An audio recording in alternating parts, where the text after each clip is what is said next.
Bonjour à tous. La poudrière de l'industrie vient d'exploser, nous offrant une vision claire des forces en présence. Au cœur de l'actualité, un véritable choc des titans. D'un côté, le triomphe absolu de Nintendo, qui redéfinit ce que signifie lancer une console en pulvérisant tous les records avec sa Switch 2. De l'autre, un géant en pleine mutation, Electronic Arts, qui tente de rassurer ses troupes en interne concernant son rachat massif, tout en déployant une vague de contenu majeur pour ses joueurs. Nous couvrirons également une prise de position capitale des éditeurs japonais contre l'intelligence artificielle, des mises à jour vitales pour les jeux-services et le retour très attendu de Samus Aran dans une bande-annonce qui fait déjà couler beaucoup d'encre. C'est un condensé d'industrie dense et nous allons tout décortiquer. Avant que cette vidéo ne commence, voici une petite demande de notre part. Si vous appréciez les vidéos que nous vous proposons, n'hésitez pas à nous soutenir en likant la vidéo ou en vous abonnant. Produire nos vidéos, d'autant plus celles d'actualité qui sont quotidiennes, prend du temps et tout soutien est fortement apprécié. Et en prime, ça ne vous coûte rien, c'est totalement gratuit et ça nous permet de vous proposer de plus en plus de contenu. Alors merci d'avance, du fond du cœur, pour votre soutien. Le dossier Nintendo. La Switch 2 écrase tout. L'événement qui domine l'ensemble du secteur est la publication des résultats financiers de Nintendo pour le second trimestre de son année fiscale. Ces chiffres ne sont pas des rumeurs, ils proviennent des rapports financiers officiels de Nintendo et des analyses publiées par de multiples agences de presse, dont le Journal de Montréal, Nintendo Everything, IGN et Kyodo News. L'ensemble de ces documents a été rendu public le mardi 4 novembre 2025. Le chiffre qui retient l'attention est colossal. 10,36 millions d'unités de Switch 2 ont été vendues depuis son lancement au mois de juin. Pour mettre ce nombre en perspective, il faut le comparer aux autres lancements historiques sur une période similaire. Et la Switch originale, en son temps, s'était écoulée à 4,7 millions d'unités. La PlayStation 4 avait atteint 7,5 millions et la PlayStation 5, malgré la frénésie d'achat, avait plafonné à 7,8 millions. La conclusion est sans appel. La Nintendo Switch 2 détient officiellement le record du lancement de console de salon le plus rapide de l'histoire du jeu vidéo. Ce succès n'est pas un accident. Il est le fruit d'une stratégie brillante qui s'apparente désormais davantage à celle d'Apple avec l'iPhone qu'à une cycle de consoles traditionnelle. Nintendo n'a pas remplacé la Switch 1 et son parc installé astronomique de 154 millions de machines. Ils ont proposé une mise à niveau. La rétrocompatibilité totale de la Switch 2 est l'élément central de cette stratégie. Elle élimine toute friction à l'achat pour les millions de joueurs possédant déjà une bibliothèque de jeux. Une bibliothèque qui, au total, pèse plus de 1,4 milliard de logiciels vendus sur la première Switch. Il ne s'agit pas d'un redémarrage générationnel risqué, mais d'une continuation transparente, invitant les joueurs à entrer dans un écosystème matériel amélioré sans abandonner leurs acquis. Face à cette demande qui dépasse les prévisions les plus optimistes, Nintendo revoit logiquement ses objectifs annuels à la hausse. L'objectif de vente pour la Switch 2 avant la fin de l'année fiscale passe de 15 millions à 19 millions d'unités. Le moteur de cette fusée est, comme toujours chez Nintendo, le logiciel. Le titre de lancement, Mario Kart World, affiche 9,57 millions de ventes. Il faut s'arrêter sur ce point. 9,57 millions de Mario Kart World vendus pour 10,36 millions de consoles. Cela représente un taux d'achat de 92,4%. L'utilisation du terme « vente groupée » dans les rapports confirme que ce jeu n'est pas simplement un titre populaire. Il est pour la quasi-totalité des acheteurs la raison de l'achat de la console. Mario Kart World est à la Switch 2 ce que fut Wii Sports pour la Wii, le jeu absolu, une évidence culturelle. Les autres titres ne déméritent pas, avec Donkey Kong Bonanza qui s'est déjà écoulé à 3,49 millions d'exemplaires. L'impact financier global de ce lancement est spectaculaire. Le chiffre d'affaires net de Nintendo a bondi de 110% sur un an, atteignant 1,1 trillion de yens, soit environ 7,2 milliards de dollars. Le bénéfice opérationnel suit, avec une augmentation de 19,5%. C'est une démonstration de force qui place Nintendo dans une position de domination totale pour les années à venir. Electronic Arts, opération déminage. Changement radical d'ambiance chez Electronic Arts.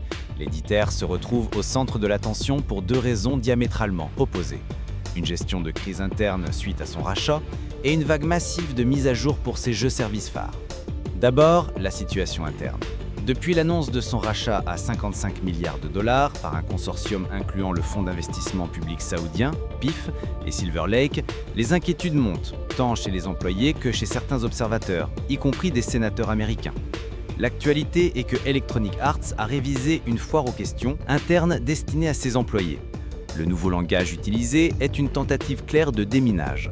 L'entreprise promet que EA va maintenir le contrôle créatif et que ses valeurs axées sur le joueur resteront intactes. C'est une réponse directe aux craintes d'une influence extérieure sur la direction des jeux. Ce qui est fascinant, c'est le timing. La publication de cette FAQ sensible, qui confirme les tensions internes, n'est pas arrivée seule. Elle a été accompagnée le même jour par deux des plus grosses annonces positives pour les communautés de l'éditeur. C'est une stratégie de communication classique, celle du sandwich de bonnes nouvelles. Noyer une information controversée sous un flot de contenu désirable pour les joueurs. La première partie de ce sandwich est une mise à jour majeure pour les Sims 4. Le jeu service phare de EA reçoit un patch. Le patch contient plus de 150 corrections de bugs, mais surtout il offre du contenu gratuit.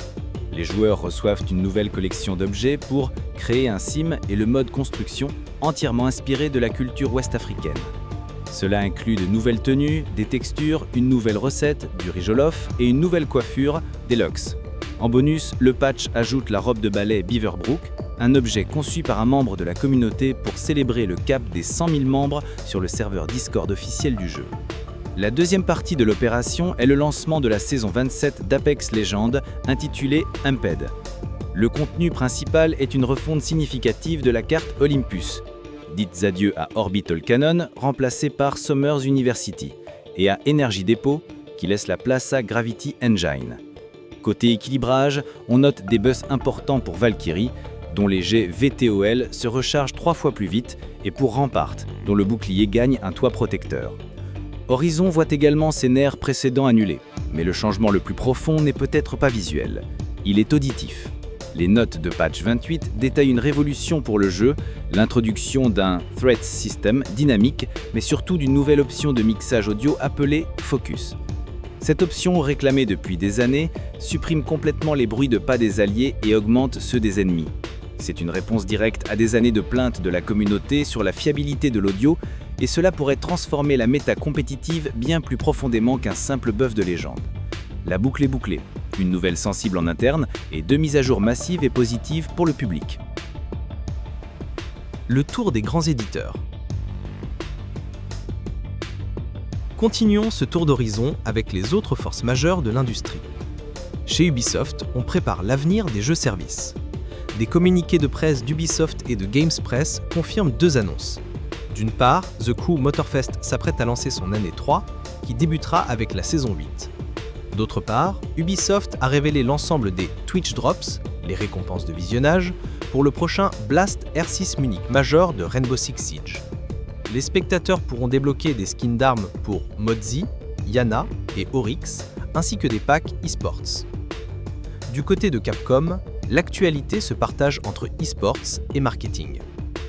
L'annonce e-sports concerne Street Fighter VI, le classement mondial du Capcom Pro Tour est désormais finalisé. Les 6 meilleurs joueurs du classement sont officiellement et automatiquement qualifiés pour la Capcom Cup 12. L'autre annonce est plus surprenante, le portail officiel de Resident Evil annonce une collaboration surprise entre la licence, qui fête son 30e anniversaire, et le groupe de métal japonais à succès, Baby Metal. Enfin, une lueur d'espoir pour une franchise malmenée, Saints Row. Une information, rapportée par Nexus Hub, fait état d'un mouvement intéressant chez Embracer Group. Chris Stockman, qui n'est autre que le directeur de la conception du jeu Saints Row original, a révélé avoir été contacté par Embracer. Sa mission ?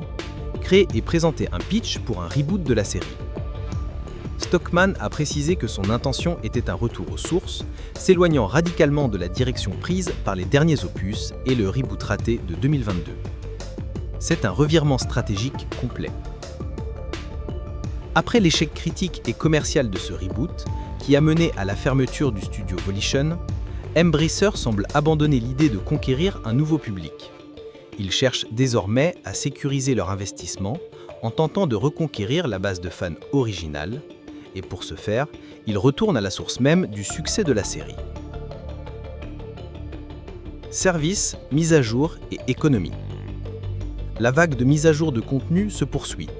Les défenseurs de la Super Terre, les Helldivers, reçoivent du soutien technique.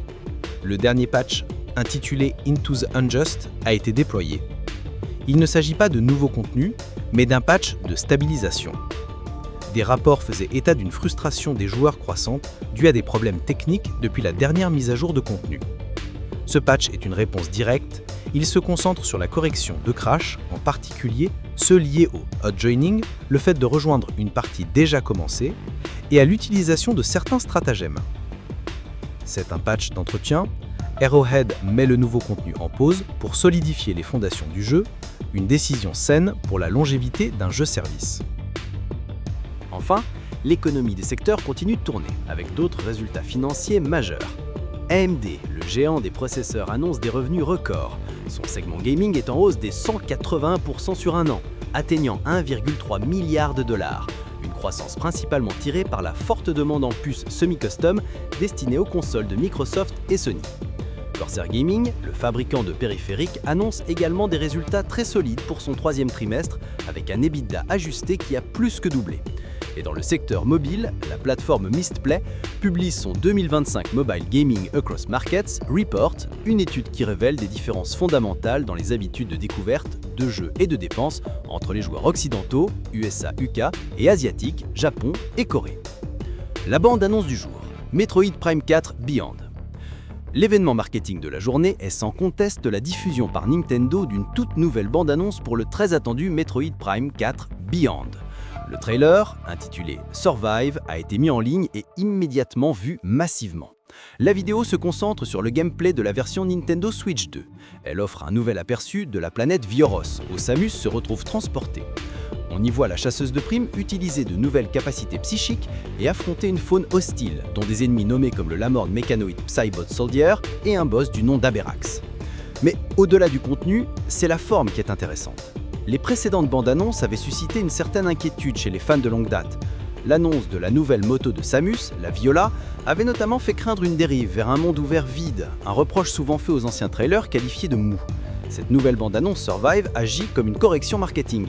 Elle est dense, remplie d'action, de mystères, de phases d'exploration et de combat, qui rassure. Le coup de génie de cette vidéo est un plan, déjà iconique, où Samus, sur sa moto, effectue le Akira Slide, le dérapage culte du manga Akira. C'est un clin d'œil culturel puissant qui, en une seconde, transforme la perception de la moto, la faisant passer de gimmick inquiétant à élément incroyablement cool. C'est le lancement parfait pour le dernier mois de marketing intensif, le jeu étant toujours confirmé pour sa sortie le 4 décembre. Les sorties du mercredi 5 novembre. Nous terminons ce journal avec les jeux qui arrivent sur nos machines. La journée est marquée par deux arrivées majeures Day One sur le Xbox Game Pass. Le premier est Dead Static Drive, un jeu d'horreur indépendant très attendu, décrit comme un Grand Theft Auto Cthulhu, qui nous entraîne dans un road trip cauchemardesque à travers l'Amérique des années. Il sera disponible sur cloud, console et PC. Le second est Sniper Elite Resistance, le nouvel opus de la série de Rebellion, qui se déroule cette fois en France occupée, arrive lui aussi directement sur le service. En parallèle, la saison 8 de The Crew Motorfest est officiellement lancée, marquant le début de l'an 3 du jeu de course d'Ubisoft. Du côté des sorties multiplateformes, on note l'arrivée de Biped 2, un jeu d'aventure et de puzzle basé sur la physique, jouable en coopération, qui sort sur PC, PS5 et Xbox Series X. The Fable Manga Build Roguelike, un jeu d'action basé sur le populaire manga, arrive également sur de multiples supports.